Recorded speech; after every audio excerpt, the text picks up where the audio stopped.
Esta historia está basada en hechos reales. Por respeto a las víctimas y sus familias, ciertos nombres y lugares han sido modificados. El contenido puede causar un fuerte impacto emocional. Tenía unos minutos de vida y ya nadie la esperaba. La dejaron envuelta en una manta gris dentro de una cuna metálica al final del pasillo. No hubo abrazos, ni fotografías, ni lágrimas de emoción. Solo el silencio pesado de una sala de neonatología, con olor a desinfectante y luces frías que no perdonan. No tenía nombre, no tenía papeles, no tenía un hogar al que volver. Nació con una parálisis cerebral severa y cuando su madre vio el diagnóstico, se fue sin mirar atrás. Los días pasaron y nadie vino a buscarla, los meses también. A veces lloraba, pero nadie sabía si era por dolor o por soledad. Era apenas la niña del fondo, un número más en una ficha olvidada.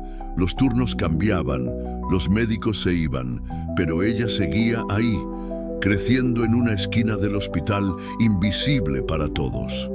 Hasta que un día alguien decidió verla, y al verla, la nombró, y al nombrarla, la salvó.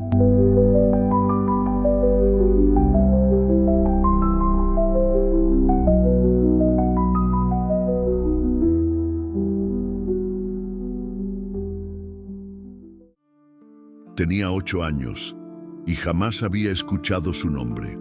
En los registros del hospital figuraba como NN431B, un código interno usado para identificar recién nacidos no reclamados. Pero nadie lo decía en voz alta. Los médicos simplemente se referían a ella como la niña del fondo, la chiquita de parálisis, o a veces, sin intención de crueldad, como la pobrecita. Estaba en una habitación improvisada al final del ala pediátrica, junto a un ventanal tapiado.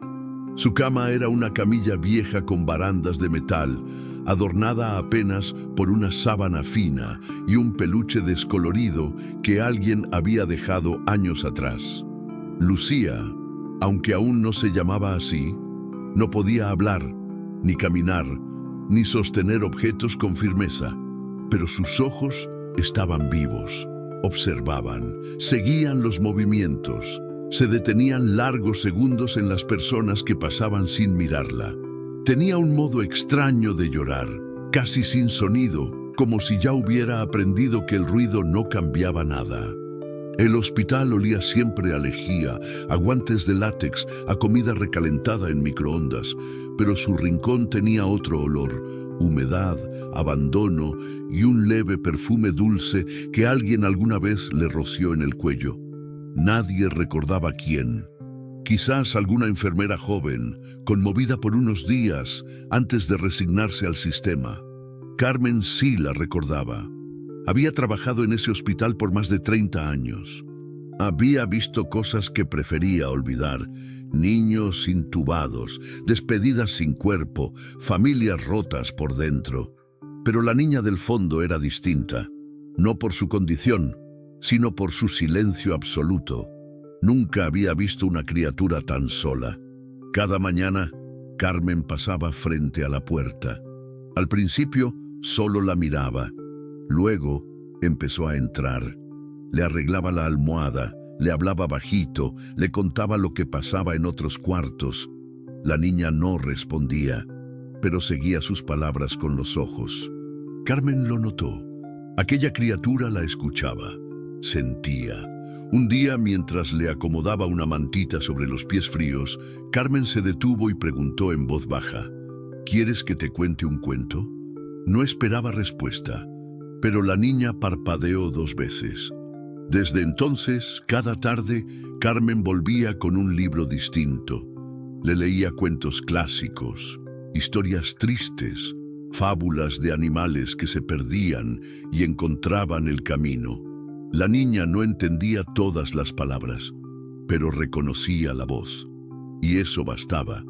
Los otros enfermeros murmuraban que Carmen se estaba encariñando demasiado. Es solo una paciente, le decían. No tiene a nadie, sí, pero tú tampoco puedes hacer nada. Carmen asentía en silencio, pero seguía yendo. A veces le llevaba trozos de pastel envueltos en servilletas, un lazo para el cabello, una mantita de su casa.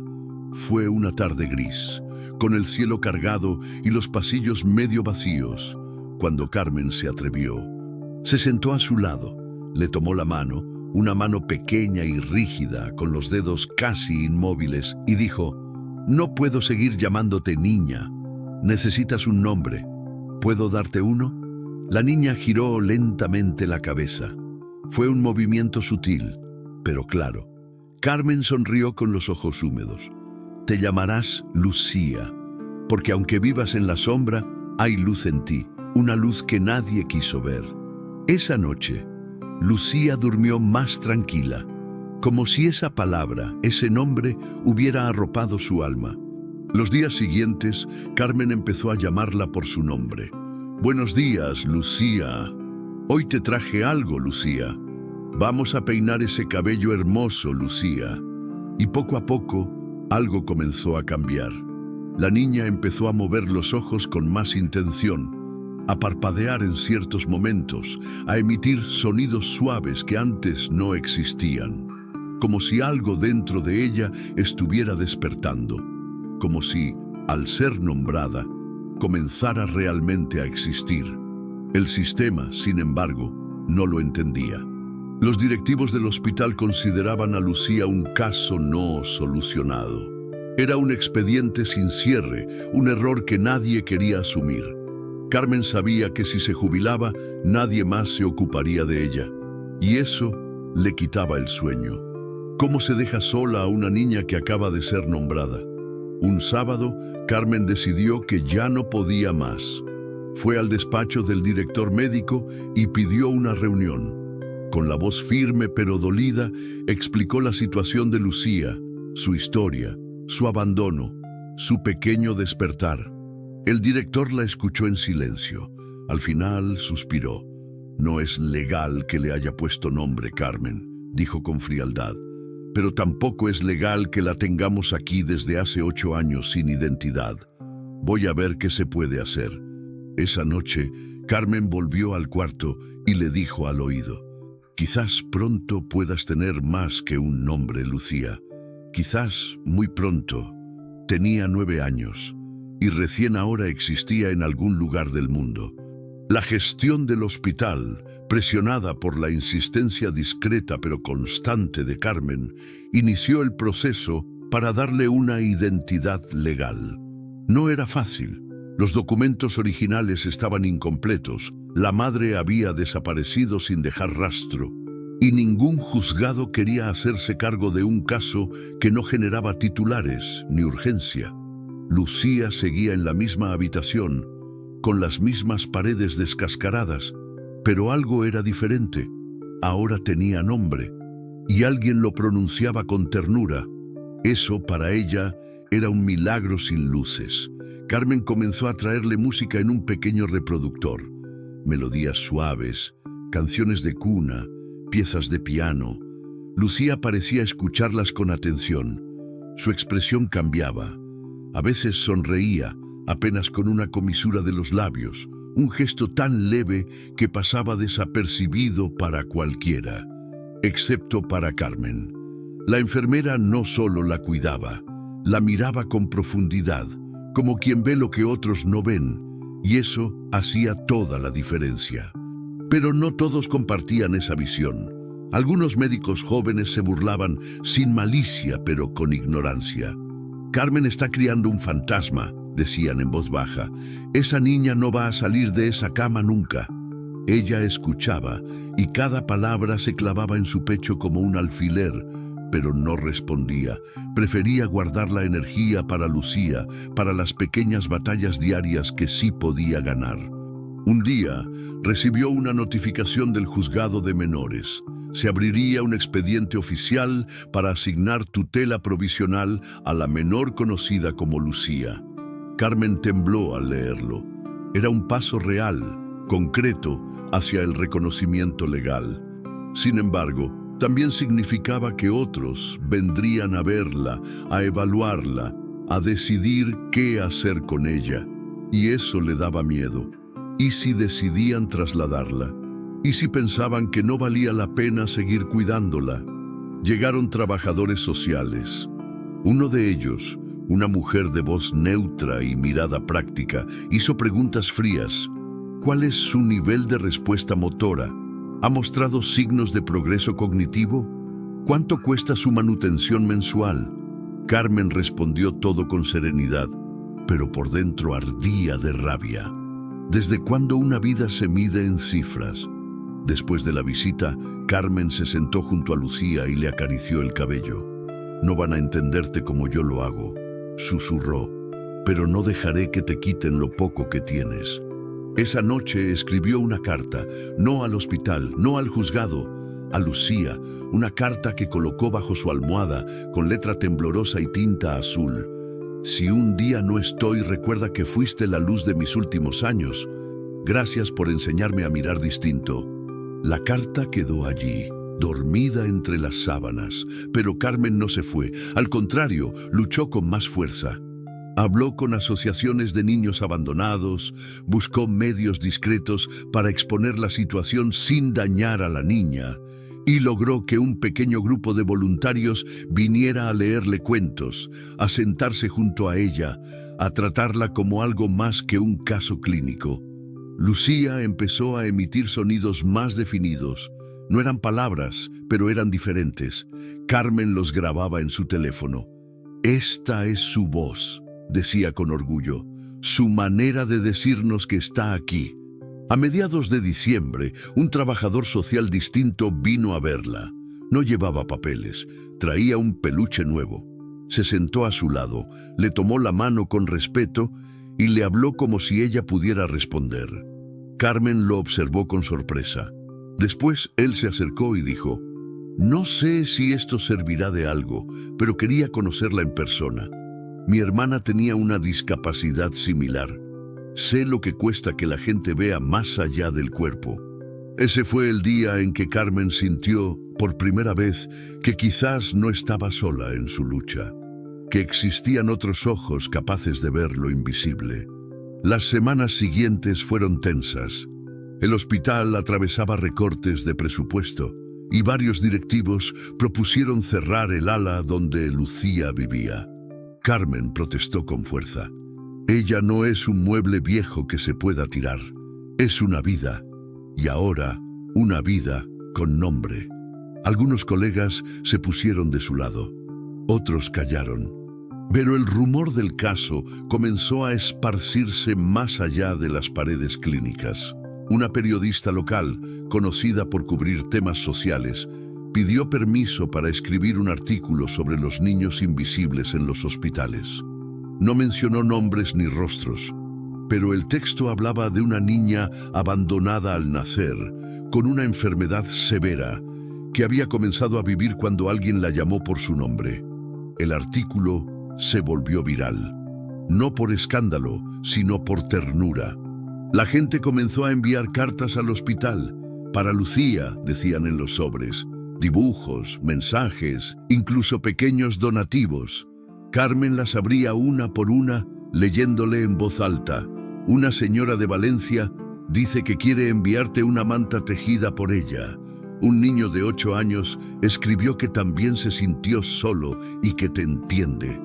Lucía escuchaba en silencio, con los ojos bien abiertos, como si cada palabra tejiera algo dentro de ella. El hospital, abrumado por la atención mediática, decidió no cerrar la sala, incluso repintaron las paredes. Pero lo más importante fue invisible. Por primera vez, Lucía tenía un lugar en el mundo que no era solo un rincón olvidado. Era un espacio que empezaba a girar en torno a ella, una niña que no hablaba, que no caminaba, que no respondía, y que, sin embargo, estaba despertando algo profundo en todos los que se acercaban. Tenía 10 años, y el mundo por fin empezaba a susurrarle de vuelta. Su cuerpo seguía frágil, rígido, casi inmóvil, pero sus ojos no. Esos 2 círculos oscuros eran ventanas abiertas a una conciencia que nunca había estado dormida, solo ignorada. Carmen lo sabía. Cada vez que entraba a la habitación y decía, «Buenos días, Lucía», veía una chispa distinta en su mirada. Ya no era solo reflejo, era respuesta, era presencia. El hospital había asignado finalmente un expediente con nombre y número de identidad, Lucía García. Ese apellido era de Carmen. No porque la hubiera adoptado, la ley no lo permitía, sino porque el director, tocado por la historia y por años de servicio silencioso, autorizó ese gesto simbólico. «Al menos que alguien la sienta suya», había dicho con voz baja. Lucía comenzó a recibir visitas escolares de voluntarios, niños de su edad, algunos con timidez, otros con una curiosidad pura que no conoce el prejuicio.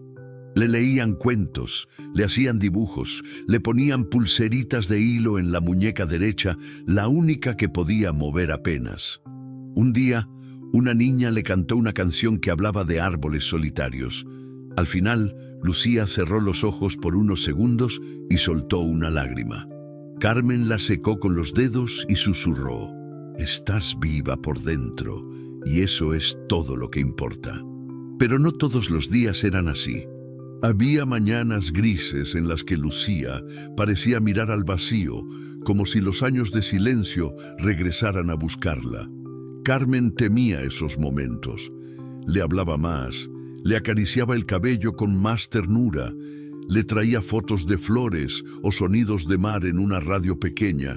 Le decía que no estaba sola, que había cruzado demasiado para volver atrás.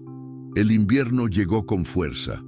El hospital temblaba de frío a pesar de las calderas. Carmen traía mantas extra, tés calientes y un gorrito azul tejido a mano.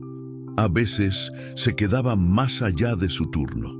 Dormía en una silla plegable, al lado de la cama de Lucía, como una madre que vela sin permiso. Un día, mientras le limpiaba el rostro con una esponja suave, Carmen notó algo diferente. Los ojos de Lucía estaban fijos, pero no en el techo ni en la ventana. Estaban clavados en los suyos, intensos, casi urgentes, y luego, algo casi imposible. Movió ligeramente la boca. No era un gesto aleatorio. Carmen se congeló. «Lucía», murmuró. La boca volvió a moverse, sin sonido, sin forma clara, pero 3 veces con pausas lentas. Carmen leyó en sus labios, «Gracias». Lloró como no había llorado en años.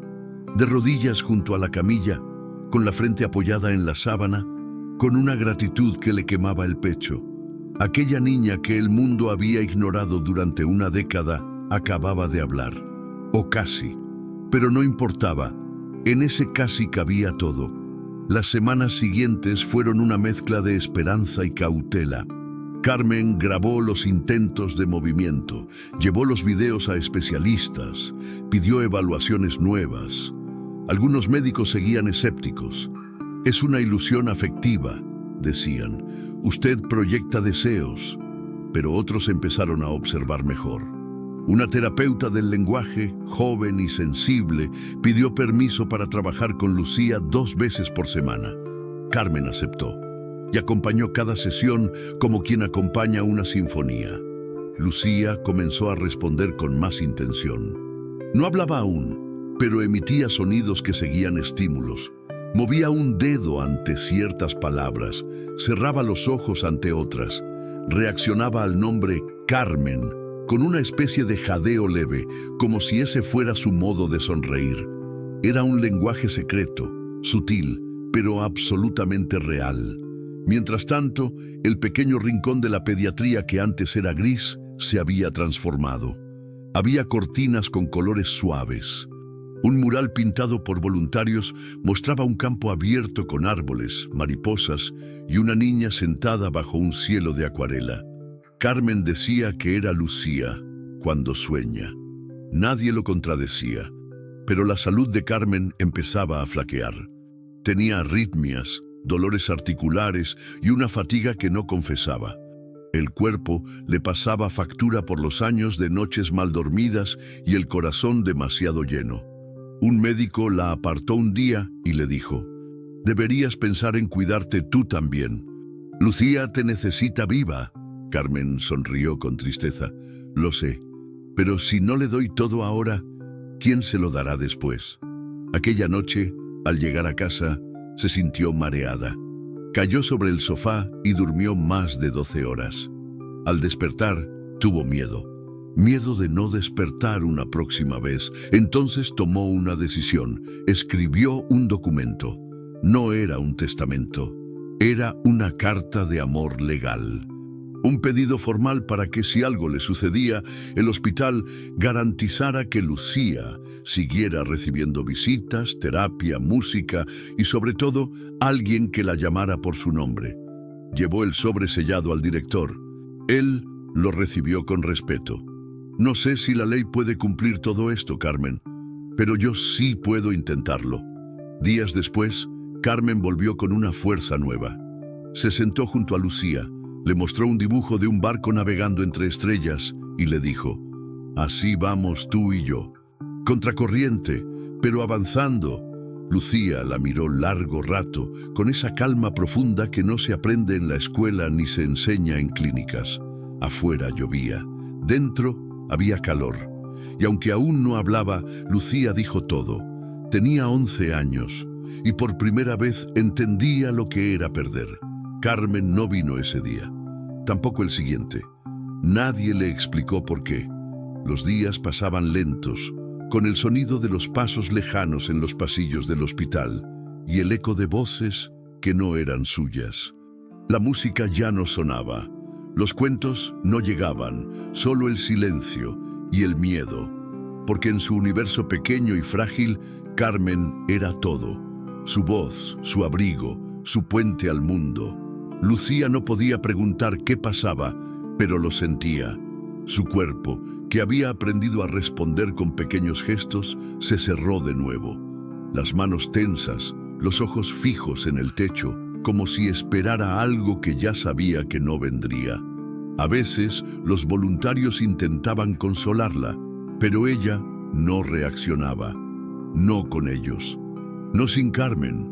Una semana después, una enfermera entró con una carta.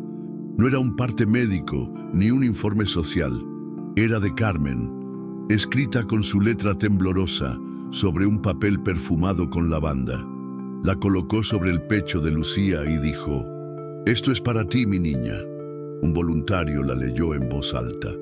Lucía hermosa, estoy enferma. No pude despedirme como quería, porque decir adiós duele más que quedarse en silencio.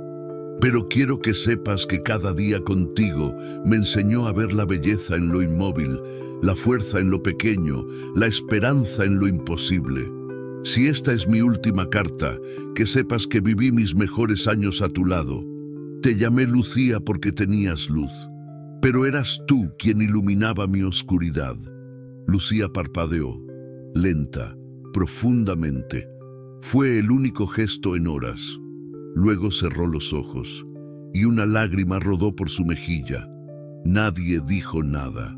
La habitación quedó en un silencio sagrado. Carmen había muerto 2 días antes, en su casa, tranquila, con la foto de Lucía en la mesita de noche. El hospital entero lo supo. Algunos lloraron en secreto, otros no supieron qué decir. El director reunió al personal y propuso algo que nunca se había hecho: convertir la habitación de Lucía en un espacio de memoria. No un santuario, sino un símbolo. Un lugar donde el cuidado fuera más que un protocolo. Donde los invisibles tuvieran rostro, nombre y dignidad. A partir de entonces, Lucía no volvió a estar sola. Un equipo rotativo de enfermeros y terapeutas pasó a visitarla diariamente. No por obligación, sino por convicción. Había listas de canciones que le gustaban, cuentos que Carmen solía leerle, aromas suaves que la calmaban. Un niño con autismo, paciente en otro ala, pidió verla. Se sentaba a su lado y le mostraba dibujos sin hablar. Lucía respondía con su mirada, a veces con un suspiro. Era poco, pero era mucho. El mural de la pared fue restaurado. Al pie alguien escribió una frase: Lucía existe, y existir ya es una forma de resistir. Una joven trabajadora social llamada Laura se encariñó con Lucía.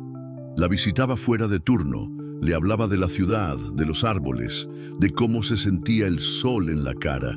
Le trajo una planta pequeña y la colocó junto a la ventana. No necesita moverse para crecer, dijo, como tú. Con el tiempo, Laura propuso algo audaz: incluir a Lucía en un programa especial de estímulos sensoriales con niños no verbales. Era experimental, pero ofrecía una red emocional, una forma de pertenencia. El equipo aceptó.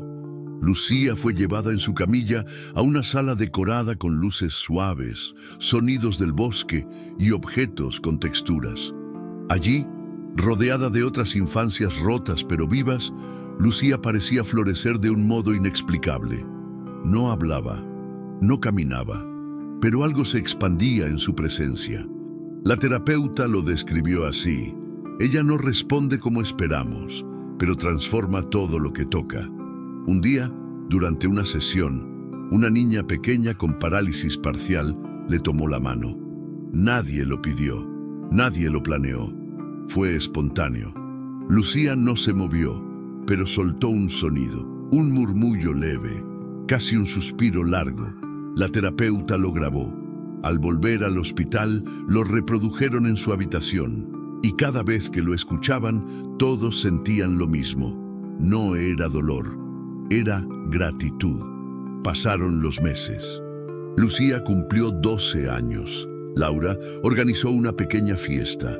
Globos, canciones suaves, una tarta sin velas pero con flores. Un grupo de personas que alguna vez habían pasado por su vida vinieron a verla. La niña que no tenía visitas ahora tenía una sala llena de voces, y aunque no podía sonreír con el rostro, su cuerpo parecía respirar distinto. Al final de la celebración, Laura se acercó y le dijo al oído: Carmen estaría tan orgullosa de ti. Lucía giró la cabeza, lento, preciso, y cerró los ojos, como si escuchara. Aquella noche, mientras todos dormían, un enfermero entró a dejar la luz tenue encendida. Se detuvo frente a ella y susurró: Buenas noches, Lucía. Era lo que Carmen solía decir. La niña parpadeó 2 veces, el gesto más simple y también el más profundo, porque Lucía, que nunca dijo palabras completas, había aprendido a hablar con el alma, y quienes aprendieron a oírla ya no serían los mismos. Tenía 13 años y ya no era la niña del fondo. Ahora su nombre estaba bordado en su manta, pegado en sus paredes, grabado en la memoria de cada persona que alguna vez la conoció. Lucía García, la niña que no hablaba, pero lo decía todo. La presencia silenciosa que cambió el ritmo de todo un hospital. Ya no vivía solo en una habitación. Habitaba historias, inspiraba conversaciones, despertaba preguntas profundas en adultos que habían olvidado cómo sentir. En la primavera de ese año, el hospital decidió crear una pequeña fundación interna con su nombre, la Sala Lucía, un espacio dedicado a niños en abandono médico-social, donde cada vida, incluso la más limitada, fuera cuidada con dignidad. Laura, la trabajadora social que se había convertido en su guardiana afectiva, fue la primera coordinadora. Y su primera medida fue simple y revolucionaria. Cada niño tendría un nombre elegido con cariño, con sentido, como Carmen lo hizo con Lucía. Porque dar un nombre es devolver el derecho a existir. Lucía no comprendía todo lo que pasaba a su alrededor, pero lo sentía. Sentía cuando Laura apoyaba su cabeza en su mano y le susurraba el nombre de Carmen. Sentía cuando los niños de la sala sensorial venían a contarle pequeños secretos, confiando en que nadie los repetiría. Sentía, por encima de todo, que pertenecía, que ya no era un error burocrático, ni una nota al pie. Era alguien con historia. Un día, un equipo de documentalistas supo del caso. Llegaron con cámaras, micrófonos, agendas apretadas. Pero al entrar en la sala, algo cambió. Apagaron los equipos y guardaron silencio. Asistieron a una sesión completa de terapia. Al final, uno de ellos, un hombre de mediana edad con rostro duro y ojos húmedos, dijo: "No necesitamos filmar, necesitamos sentir. Esta historia debe contarse, pero con el corazón". Decidieron entonces escribir un artículo. Nada de titulares sensacionalistas. Solo un texto simple. Lucía, la niña que despertó a un hospital. Y nuevamente comenzaron a llegar cartas. Personas que querían conocer su historia, que enviaban flores, juguetes, donaciones. Pero Laura puso un límite claro. Lucía no es un espectáculo, es una vida y merece respeto. Y todos lo entendieron. Ese mismo año, una escuela local decidió incluir a Lucía en un proyecto de educación emocional. Los alumnos le escribieron cartas, pequeñas, dulces, llenas de preguntas inocentes y promesas sinceras. Una decía: "Hola Lucía, cuando me siento solo, pienso que tú también estuviste sola, pero ahora tienes muchos amigos. Gracias por existir". Otra decía: "Yo también tengo miedo a veces. ¿Tú también? Sí, podemos tener miedo juntos". Lucía recibía cada carta con ojos atentos. Algunas la hacían parpadear. Otras provocaban un sonido casi como una risa, un suspiro corto que Laura aprendió a reconocer como alegría. La niña que nunca habló había creado su propio lenguaje, y muchos estaban dispuestos a aprenderlo. En la fecha que marcaba el aniversario de la muerte de Carmen, se organizó una pequeña ceremonia en el hospital. Nada solemne, solo velas discretas, una foto de ella sonriendo y la lectura de la carta que había dejado para Lucía. Todos estaban presentes: enfermeros, voluntarios, médicos, niños. Cuando Laura terminó de leer, el silencio llenó la sala. Y entonces, algo inesperado. Un niño con parálisis parcial se acercó a la cama de Lucía y tomó su mano. Miró a todos y dijo con voz lenta: "Ella me hace sentir que yo valgo". Y en ese instante, nadie pudo contener las lágrimas. Lucía era ahora una especie de espejo, un reflejo puro del dolor y la belleza que coexisten en la vulnerabilidad. No necesitaba hablar, su existencia era la respuesta. El tiempo pasó. Su cuerpo se debilitaba con los años, como era de esperar, pero había algo inquebrantable, algo que ni los exámenes podían medir. Era como si su alma se hubiera arraigado en los pasillos, en las voces, en los gestos de cada persona que aprendió a amarla.